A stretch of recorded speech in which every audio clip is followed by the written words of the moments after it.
mbëggeel li koy gën a bégg toogal jàkkaarloog moom ni ko I love you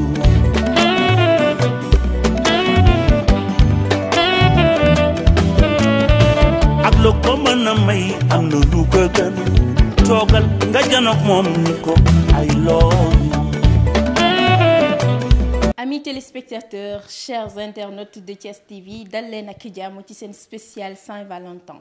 Spécial Saint-Valentin bii nar a am tey ci télégox bi di la télévision première télévision thiessoise may am mbégte ak contentement di leen dalal bu baax a baax a baax les cadeaux du cœur nag lañ ko duppee ndax ku ne Saint-Valentin aussi xam ni feetu mbëggeel la dañuy célébrer li nga xamante ne ni mooy amour ñu gis ni Sénégal nag c'est une fête très prisée macha allah góor jigéen mag ak ndaw dañ ciy dem ba mu jeex tey nag seen chaîne préférée am idée indil leen li nga xam ne mooy plateau spécial Saint-Valentin waaye am ci benn invité de taille koo xamante ne nii macha allah foo ko cuq rek dalay jox la nga soxla kenn dootu ko présenté fii ci Thiès mais dama koy bàyyi rek sama caméraman VIP bi nga xam ne moom laa àndal tey mu jox ñu image am ñu bàyyi ko mu présenté wu ak yéen amis téléspectateurs Mame Seynabou ñu ngi lay nuyu.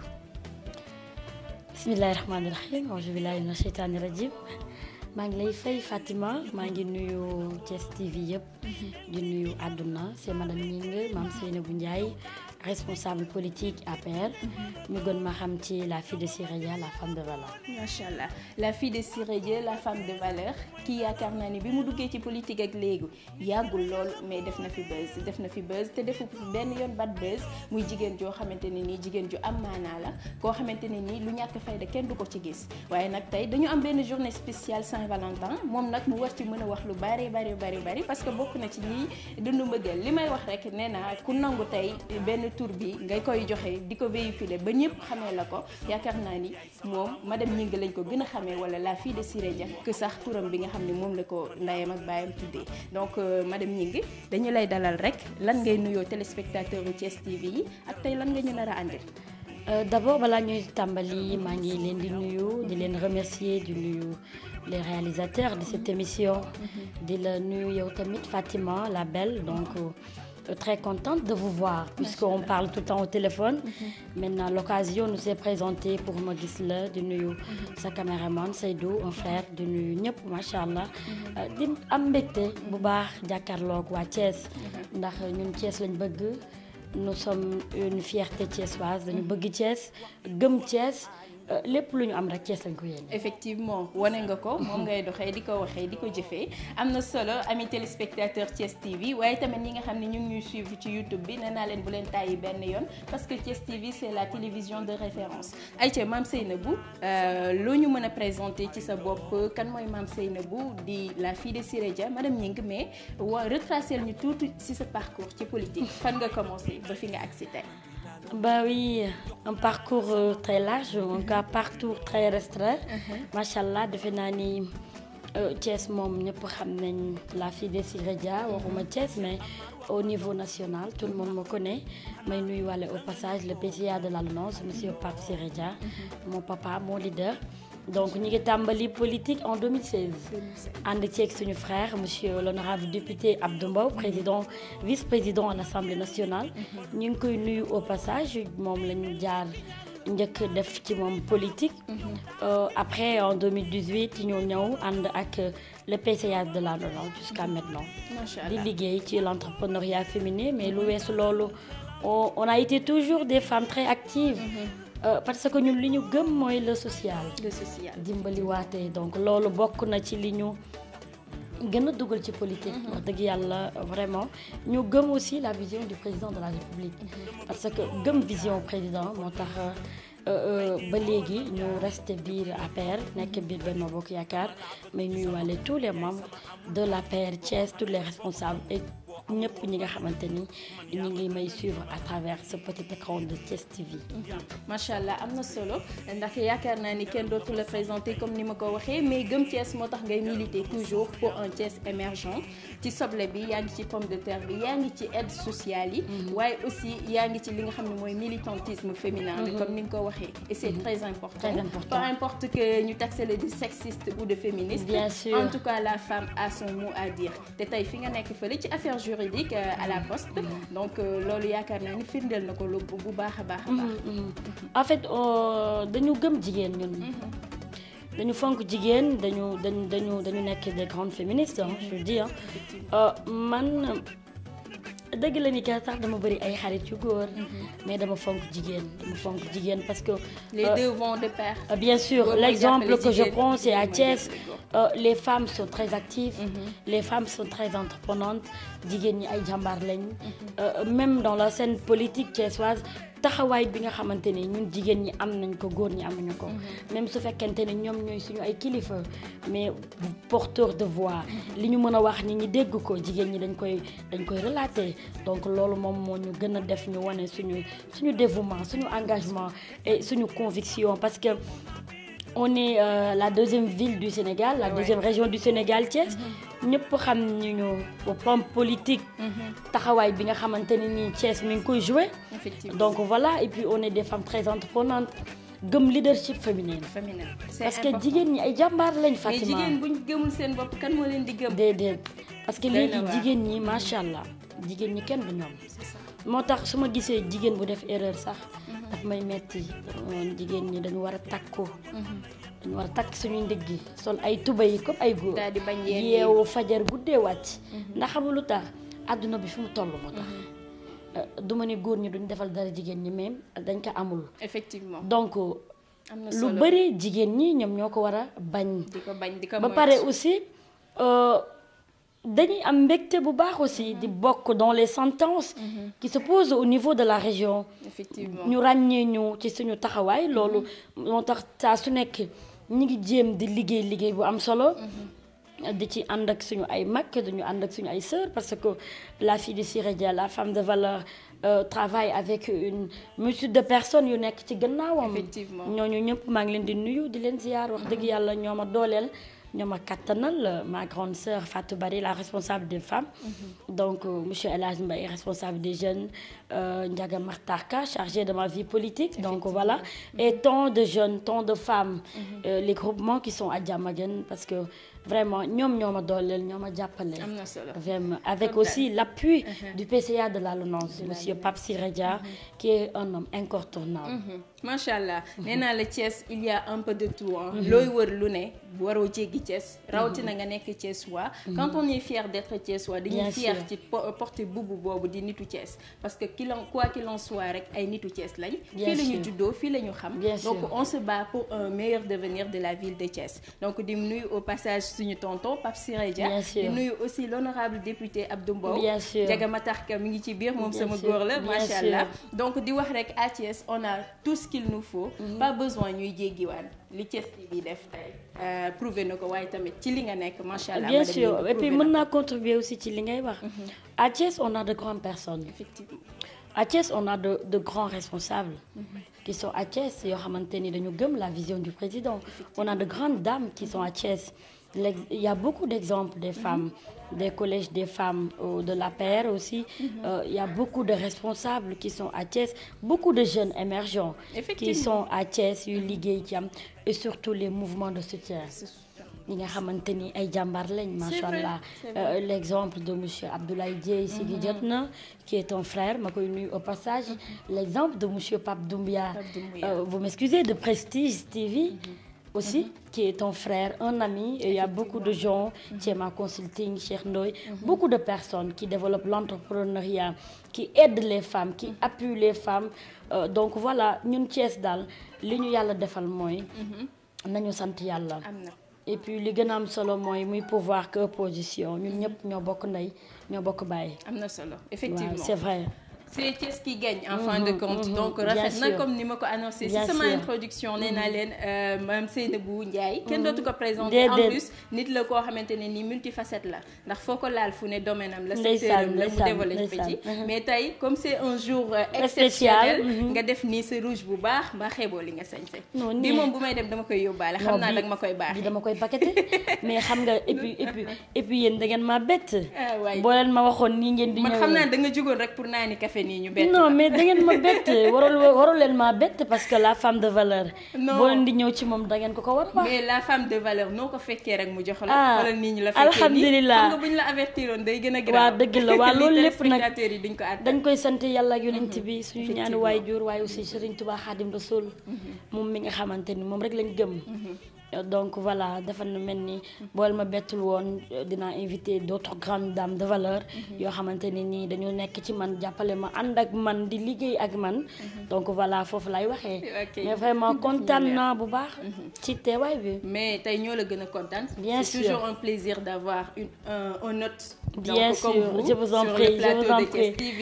je vous en prie mais Aïcha madame Gningue waaw. tey loolu ñu mën a wax ci Saint-Valentin selon toi yow histoire bi fan la jógee lan mooy Saint-Valentin. mais Saint-Valentin xam nga histoire bi même dañuy wax dañ koy fêter mais c'est une histoire très triste Ouais, parce que après ay affaire yu doy waar moo ci la am mort de Valentin. waaw bien sûr et puis donc ñun nag au Sénégal li may wax ñun dañu bëgg événement Sénégal ñun dañu bëgg événement et puis Sénégal ñun dañu nekk nit ñoo xamante ni dañu free bëgguñu stress donc lu ñëw dañ ci def fête histoire ñu fête ko je te jure c'est ça le problème mais nekk na loo xamante ni je vois que ni man chaque jour Saint-Valentin la ci man donc c'est pas pour attendre le 14 juillet ou le 13 juillet pour fêter le Saint-Valentin chaque jour Saint-Valentin la et puis ñun amuñu chance aussi parce que suñu ay borom kër nekkuñu fii donc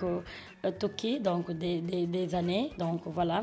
mais par rapport à ça tey ñu taxaw foofu seetlu parce que c'est un problème boo xamante ne nii nee naa une situation sax que vivent beaucoup de femmes bien sûr au Sénégal que yombul ci yéen waaye yombul aussi ci ñoom ñi nga xam ne ils sont à l'étranger yow comment tu fais pour maintenir le cap tey yow yaa représenté fii tey bépp jigéen boo xam ne am na jëkkëru immigré.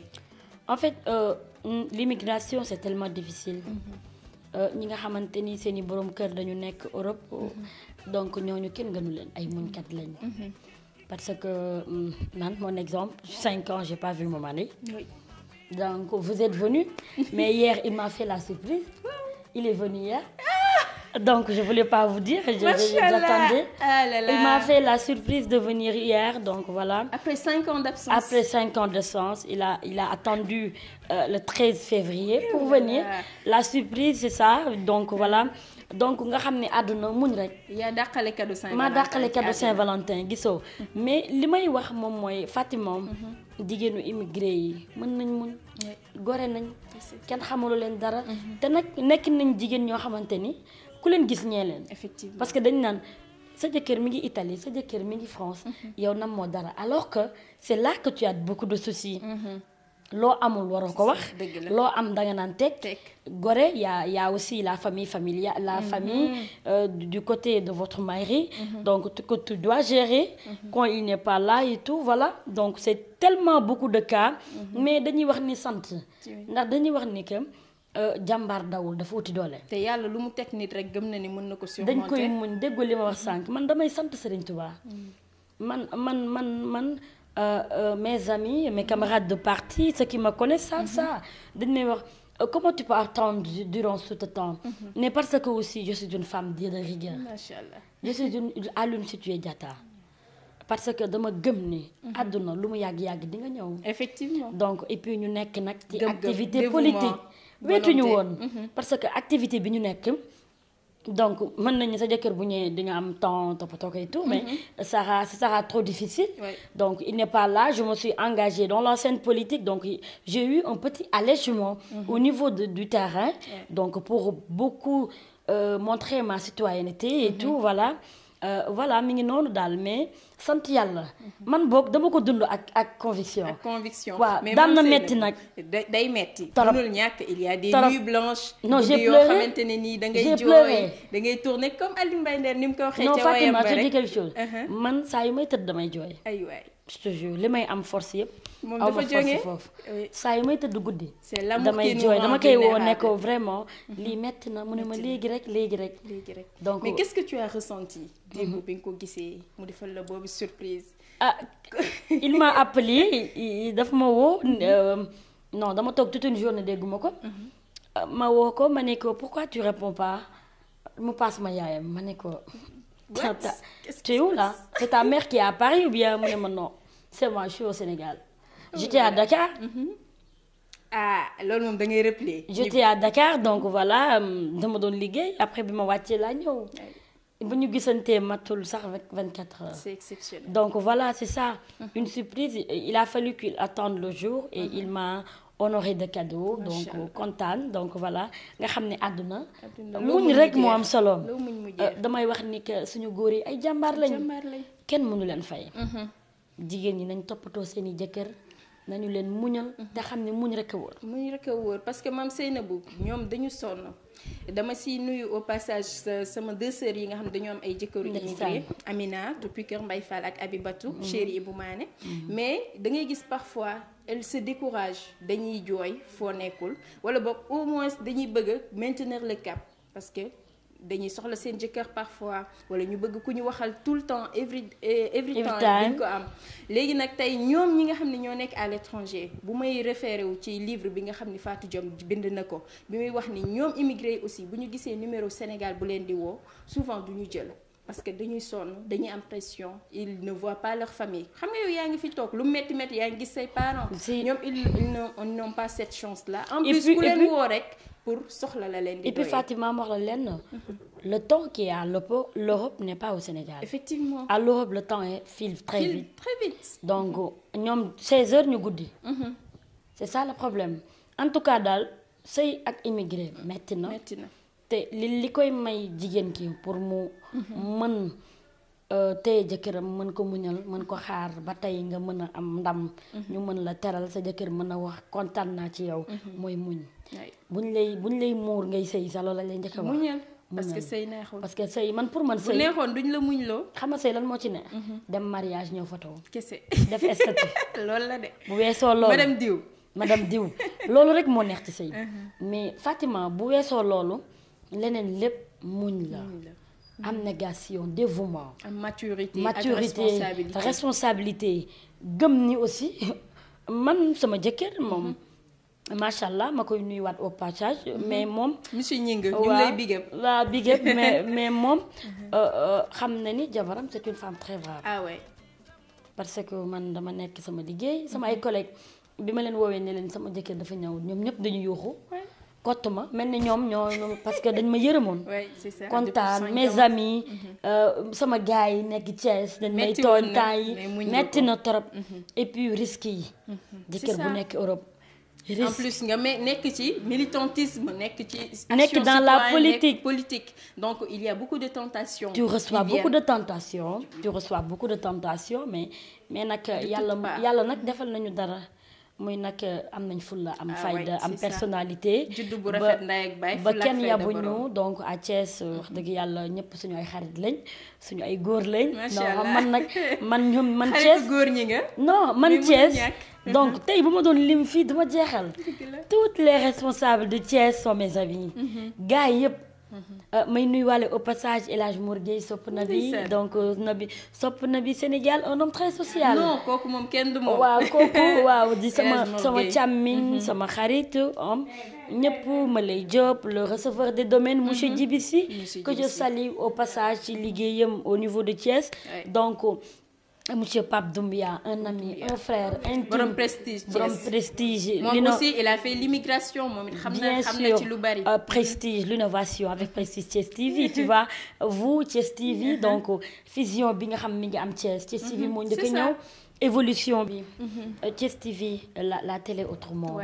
la télé exceptionnelle. télé gox bi mooy dugg ci goxaat yi mooy tegal téléspectateurs yi li ñu soxla. macha allah Thiès TV ça fait longtemps.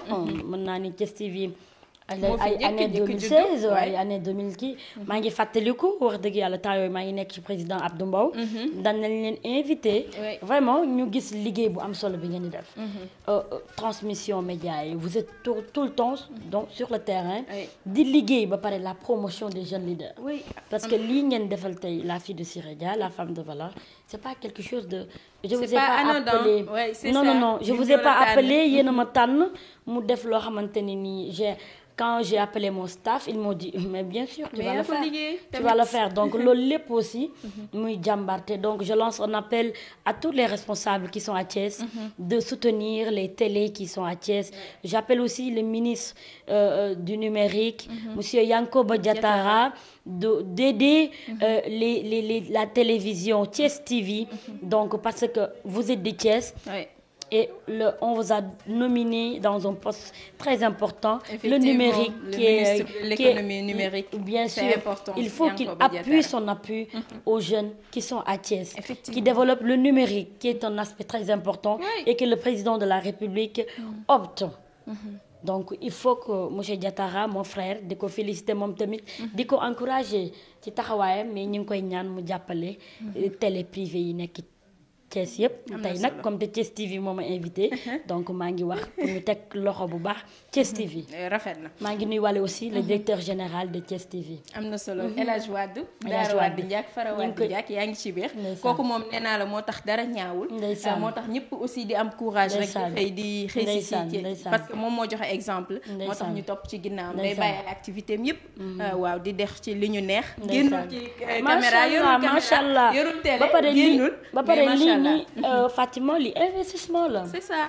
investissement la parce que boo nekkee jeune xalaat sa gox nga créer fii jël ay jeunes yu mel ni yéen des femmes très entreprenantes comme toi. Merci. Donc voilà loolu ay sant la nga am benn nit bu mel ni Mohamed Silla une grande personne la clé de Thiès TV c'est Mohamed Silla donc ñu ngi koy ñaanal jàmm ak sutura ak lépp macha allah. yàlla jàmm rek la koy defal incha allah ba léegi rek ci suñu spécial Saint-Valentin xam naa ne tey moom mbëggeel la ñu wax. mbëggeel la ñu woote mais tey da ñuy wax tuuti nan nga fas yéene comme monsieur Mbaye ñëw na fi defal ñu surprise. tey nan nga waajalee tey journée bi. 14 février bi loo prévoir du spécial. non journée bi moom neexoon na moom. ma démb laa ko commencé. waaw loolu d'accord na te nag xam nga nag ñun dañu am bëri ay façon lu leer bëri ay facettes. jigéenu Sénégal kenn du ñoom. yii démb yombul de. dañuy def dama woo sama décoratrice bi rek. ne ko ñëwal. mu daal di décorer. def lu baax. def ñoom pétale de rose ñoom drap blanc. def yu baax a baax. ma daal di def lu baax. comme te dañuy def rouge ma def rouge blanc. nga def rouge blanc. démb rouge blanc ndax dama bëgg weex. mi ngi doog a ñëw. ma def rouge blanc daa koy teeru. xam nga nag man samay affaire yow sa dara du yomb. samay affaire dafa doy waar. waaw man ba ma bettee sax moo da am na sama xarit yoo xam ne xoolal niñ la bettee nañ la fekkee nii relax la. nga def sa rouge nii. waaw xëyee nii ci Saint-Valentin bi. waaw moom guddi dama fiy doxantu xool noo koy soirée. waaw lii xam nga bu guddee rek ñu def robe bu rafet. daf may neex. robe bu nice rek daat koy bàyyi. fi ne nii maa ngi teg sama yaasa ganaar. day gël lii moom lay teg. muusal naa ko mu bàyyi ko ci frigo bi démb. génn naa ko léegi ma pare léegi lakk ko. day neex xam nga ñoom ñuy jóge Europe yàpp bi moom mooy. waaw mais en plus sax dañuy nam loxo sénégalais yi. yu baax yi am fii mi ngi noonu. macha allah tey moom politique bi laa jël teg ne. maa la ko wax. bàyyi lépp teg ne. moo tax tey la femme aux doubles facettes. tey moom la femme de son homme là. bien sûr la femme de son homme. je vais bien occuper de lui il a fait tellement longtemps donc je dis à toutes les femmes de bien s'occuper de leur mari. et puis mu bañ a nekk Saint-Valentin kese. góor dañ koy tarbiyu. effectivement góor dañ koy jàppale. góor da ngay waxtaan ak moom. góor da nga koy dimbali. di nga teggi sa natt sax ñëw fekk sa góor toog nga ne ko am maa la jox 1 million bi. dama bëgg nga defar lii def lii. mais yéene la. di nga jël sa 1 million jënd sa takkaayu or takk ko. ku la wax nga ne ko mais sama jëkkër moom ko jëndal. lépp rek ci sagal sa bopp te yàlla mi ngi lay bindal ay yiw. am na solo. je lance un appel jigéen ñi. maa ngi leen di wax ne leen. jigéenu Thiès yéen laay waxal takk leen seen sër. am jom am fulla am personnalité toppatoo seeni jëkkër. toppatoo seeni mbokku jëkkër ndax ñoom nag ci lañ bokk. toppatoo seeni njëkke toppaloo xari toppatoo lépp. sëy du caaxaan. ku ko yor na nga ko téye. ndax jamono ji ñu nekk dafa doy waar. ku am sa jëkkër na nga ko muñal na nga ko suturaal. góor ñi itam na ngeen jàppale seeni jabar bu baax. ndax jigéen ñi kenn amul seen fay. ayca comme neex na mais nag Mame Seynabou daf ñuy neex fi nga dugg noonu xam naa ni jigéenu Sénégal dégg nañ bu baax message bi. waaye aussi ñi nekk dans la diaspora aussi comme Thiès TV mi ngi ci YouTube bi aussi. ils peuvent suivre bi.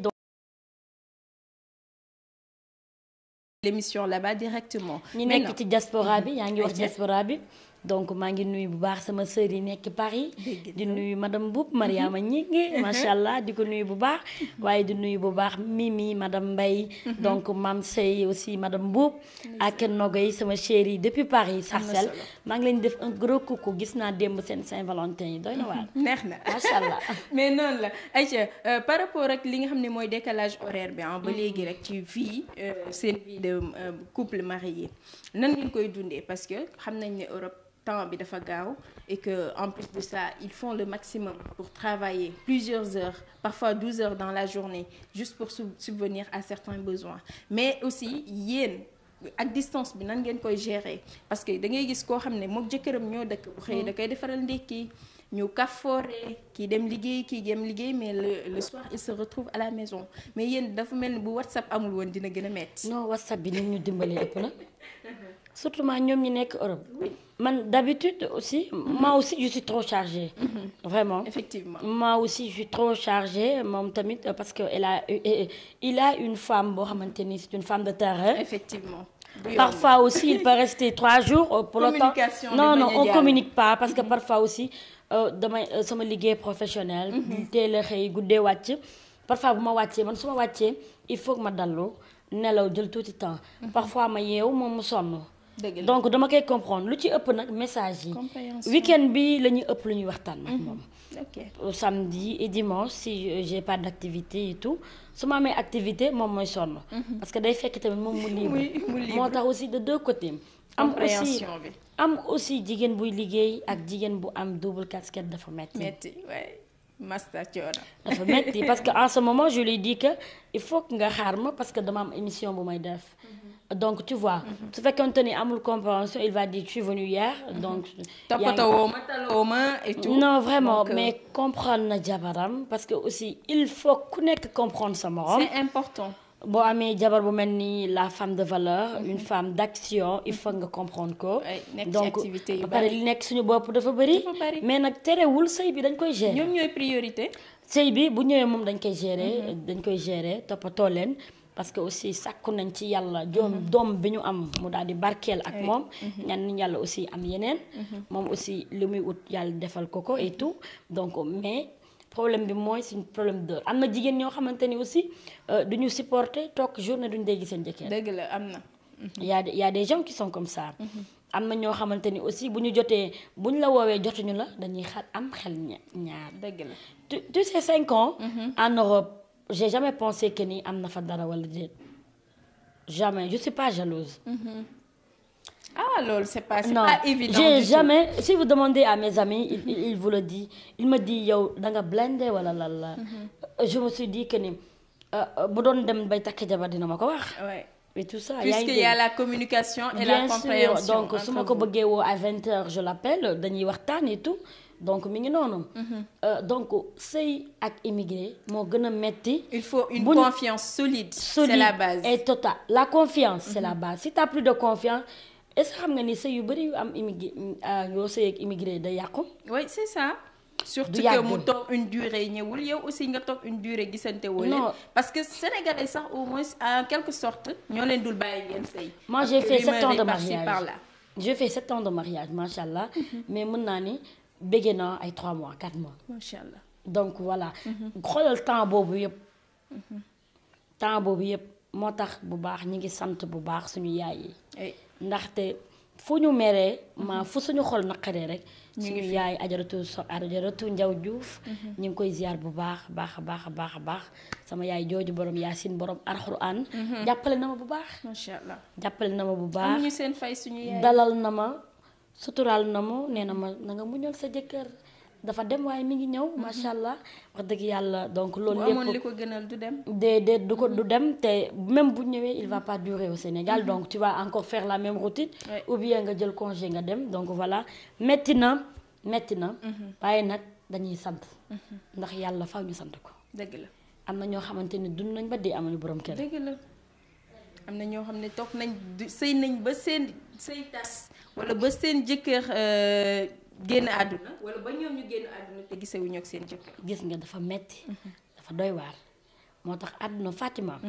lu ñu yàlla defal nañu sant. dëgg la te ku xool ci période bii ñu nekk. xam ni sant yàlla rek moo ñu war. am na solo. sant yàlla moo ñu war. ndax ñi làqu gënuñu leen. dëgg la ñu ngi leen di ñaanal way daaw lu yàlla na yàlla yërëm te xare leen àjjana. am na ñoo xamante ni gisante wuñu ak seen i jëkkër. am na ñoo xamante ni ay jëkkëru néew lañ leen indil. am na ñoo xam ne jour ba ñu takkee say ba si lañ làkku. macha allah am na ñoo xamante ni mooy loolu. donc ñu ngi leen di ñaanal bu baax ak ñi nga xamante ni seen jëkkër yi ñu ngi tëdd ci lalu hôpital. ak ñi nga xamante ni surtout ñi ngi nekk ci mag yi. ci prison yi ñi nga xamante ni seen jëkkër yi ñu ngi nekk ci prison yi. ñooñu yàlla na leen yàlla may xolu muñ. amiin amiin te yàlla génne seen i jëkkër parce que àdduna on vit avec toutes les difficultés de la vie. dëgg la. Il y a trop de difficultés. donc les gens sont fatigués les gens sont stressés. waaye nañuy gën a jaamu yàlla man loolu lay wax chaque jour. am na solo madame Gningue. nañuy gën a jaamu yàlla nañuy gën a dimbalante nañuy gën a déggulante la communication elle est primordiale en couple. L'écoute. Il faut écouter son mari. Une écoute active et attentionnée. Et attentionnée. Tu l'as dit. Attentionnée surtout. ak mën a muñ. parce que góor ñi dañu bëri caprice. dañuy dagg sa xol léegi. dëgg la waaye su ko defee nga naan ndox mu sedd. ñëw defar sirik wala meew mu neex ne ko am naanal. comprendre nga. jigéen day mën sëy. mën sëy. jigéen day nangu dégg. ba pare nag jigéen du complexé. dama bëgg jigéen buy demee fu ne. di jouer contrôle di diriger. dégg lii. waaw la femme waaw kay la loolu femme message la entreprenante sama doit benn dérouler. xarit bu nekk Espagne. Malick Ba. moo ma koy yóbbante mu ne ma. dama gis ni jigéenu Sénégal yi du ñu jël initiative. mais góor ñee koy def. non ci ay jigéenam du yoon. ma ne ko loolu nag si ay jigéenam la mais comme message la loo xamante ni nii da nga koy déplorer la dañ koy jàllale incha allah te maam Seynabou dina ci andi. conseil yu muy jox jigéen ñooñu nga xam ne noonu la ñuy réagir parce que on est au 21e siècle. mais l'ère de l'émancipation de la femme donc yéen war nañ ko dépasser je pense. surtout l'émancipation de la femme.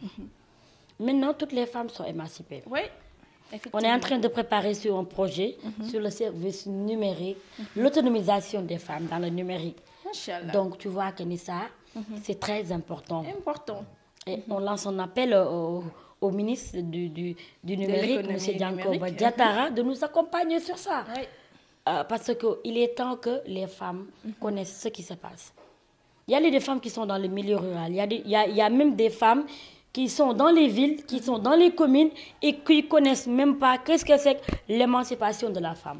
C'est vrai que c'est avec cette pandémie, mon hijab, mais... Peut-être communication doxul ou bien elles savent pas exactement. Moi, j'avais prévu d'organiser un grand forum sur l'autonomisation des femmes dans le secteur numérique.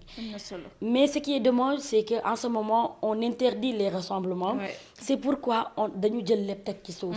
Mais Inch'Allah, on est en train de préparer ce projet de travail sur ça, donc pour accompagner les femmes, leur permettre d'être instruites.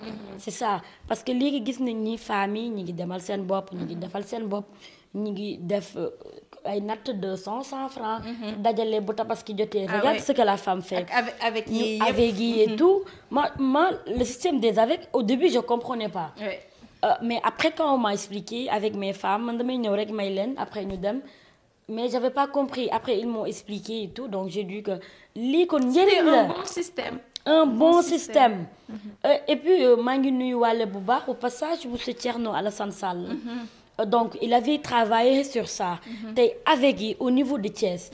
tey taxawaay bi nga xamante ni jigéen ñi am nañ ko lancement moom c'était Thierno Alassane Sall qui avait fait ça. C'est vraiment dommage que mu am kii séparation avec notre président. Mais aussi, c'était un homme de vision. Lui aussi un homme de vision, un homme très engagé. Moi-même on se côtoie pas. miinu ma ko mais. dañuy gis ci ñoom récemment aussi même gis nañ liggéeyu docteur Pape Amadou Ndiaye le ministre de l'artisanat qui est récemment nommé ñu ngi koy félicité bu baax mais moom tamit jigéen ñi apporté na ci lu bëri ci groupement bi jàppale leen yaa ngi gis Thiès ca kanam bu Pape Doumbia ni ñuy jàppale jigéen ñi nekk des femmes très entreprenantes et puis jigéen ñoo xamante ni am na ci ñoo xamante ni seen jëkkër yi liggéeyuñ jigéen ci kër ga jigéen ci bureau ya jigéen ci marché yi Mame Seynabou xoolal fajar gi boo dee xëy di liggéeyi femmes yi ngay gis ñoo yor seen paan yi fas yéene dem marché suñu yaay yi jaay ba pare yu ndugg ñibbisi ci kër gi fas yéene togg mu nekk loo xam ne système boo xam ne depuis bas âge la famille ñun duñu judd fekk leen ci donc aujourd'hui organisation la gën a laaj mais ku xam jigéen ku ne xam ni jigéen macha allah lu mu dugal loxoom yàlla sottil ko te yàlla pousse ko. te kaay ma wax la lool li ngay wax nii man maa la ciy wax.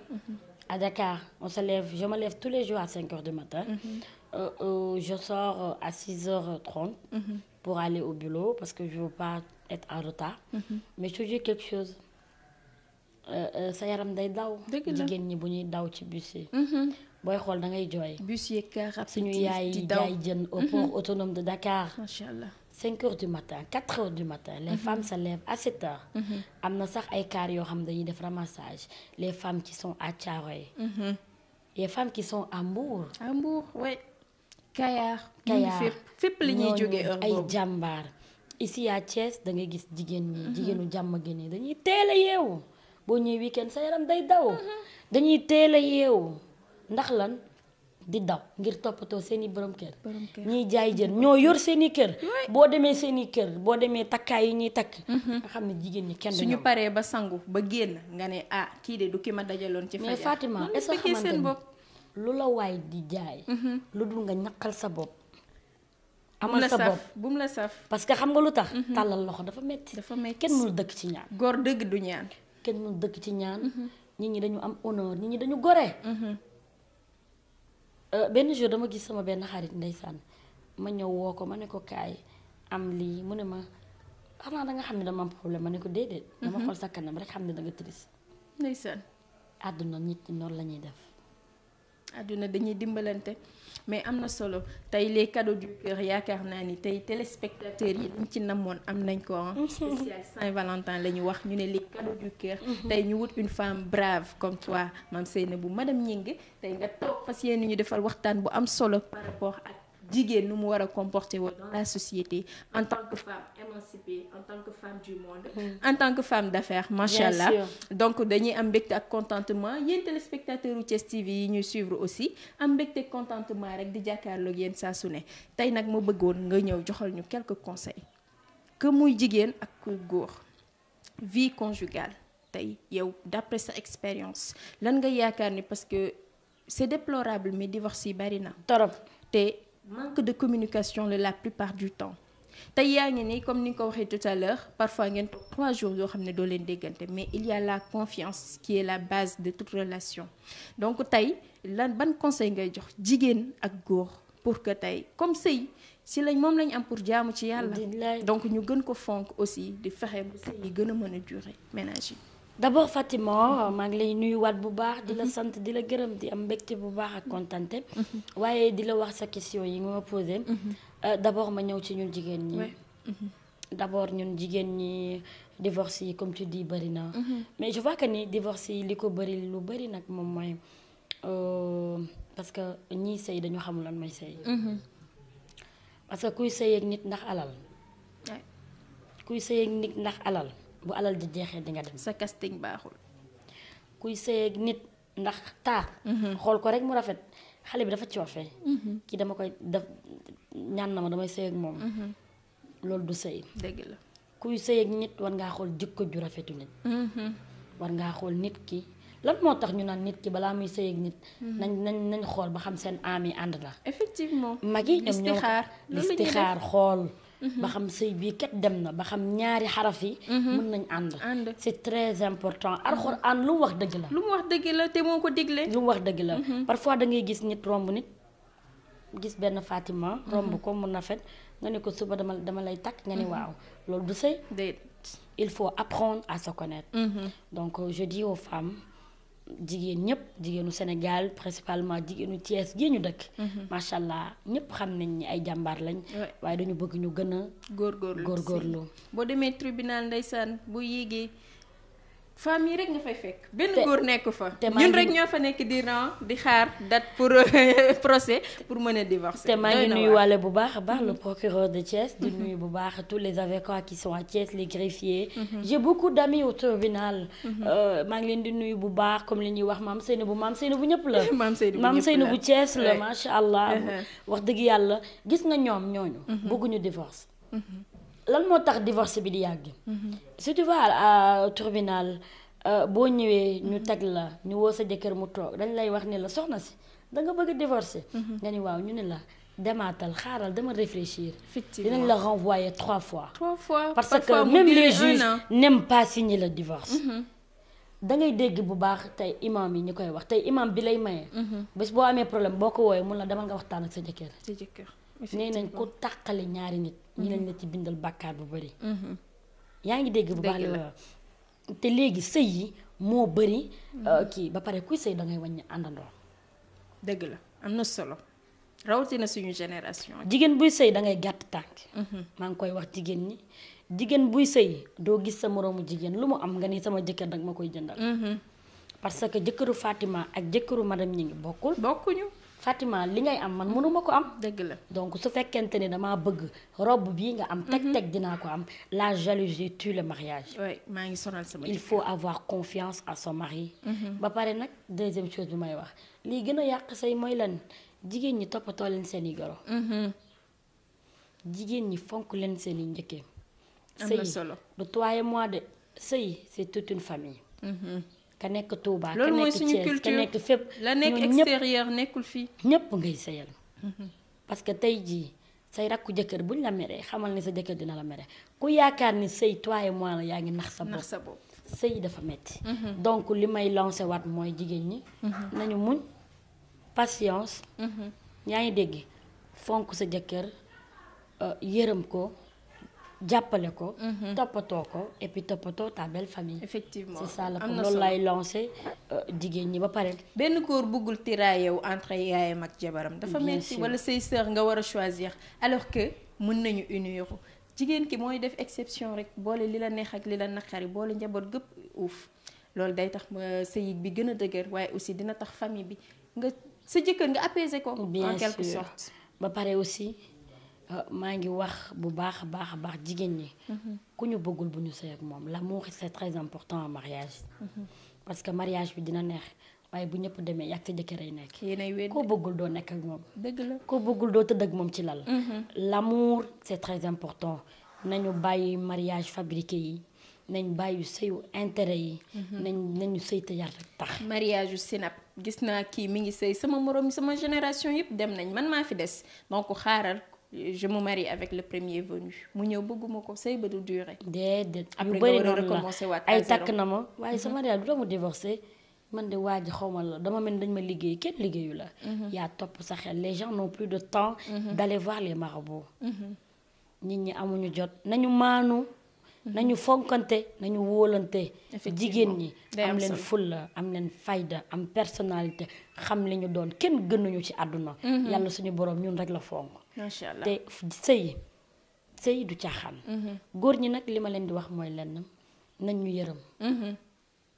am na solo nañ ñu yërëm. yërmande 3 fois. ñun ñi suñu ween yi sëggee noonu la suñu lépp sëggee. nañ ñu yërëm waaye itam nañ ñu bàyyi góor ñi di teg bët seen jabar yi. am na góor yoo xamante ni dañ lay tag doo am dara. nga ñëw ba tekki ñu teg la bët.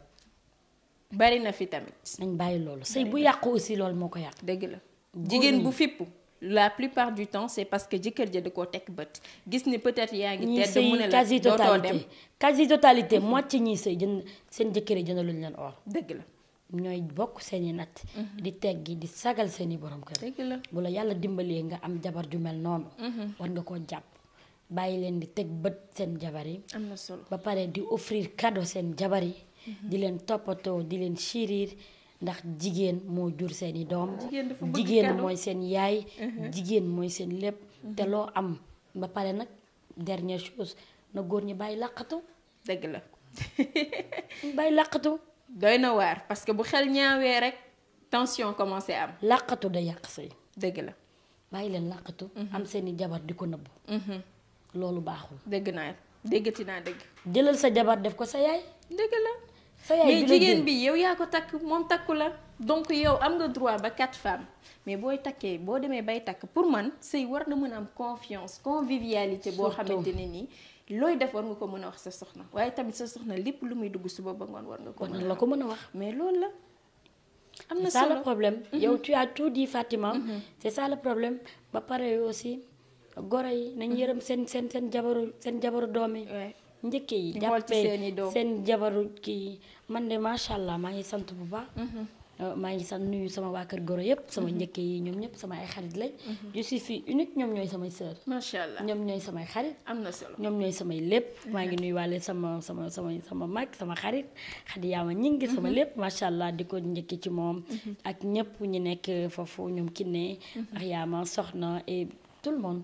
sama njëkk yi maa ngi leen di nuyuwaale bu baax a baax a baax. am na solo kontaanati nañ madame Gningue macha allah li nga fi développé yaakaar naa ni téléspectateurs yi ñu doon seetaan aussi kontaan nañ ci rendez-vous bi les cadeaux du cœur bi nga xam ne tey moom lañ duppee suñu émission bi di spécial Saint-Valentin war a daw fii yi nga xam ne mooy télé gox bi la première chaîne thiessoise mais madame Gningue bala ñu lay bàyyi ñuy tàggatoo dañ lay laaj tey en tant que comme cadeau du cœur yow lan ngay baaxee ki nga xamante ne nii mooy monsieur Gningue ci wax bu neex ci poème d'amour ci cadeau boo ko préparé tey lan ngay baaxee monsieur ci cadeau du cœur. monsieur Gningue xam nga nag moom ndeysaan dafa am diine am l'islam macha allah.